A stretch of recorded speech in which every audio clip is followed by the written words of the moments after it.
Rama comes and gives the essence of Vedas as 112 Upanishads.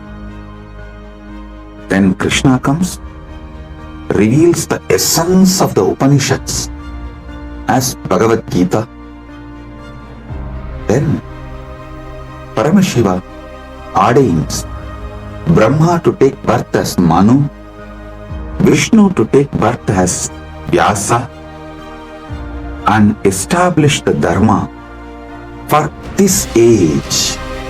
Then Brahma comes as Manu, gives Manuvadi Dharma Shastra, the Manusmriti.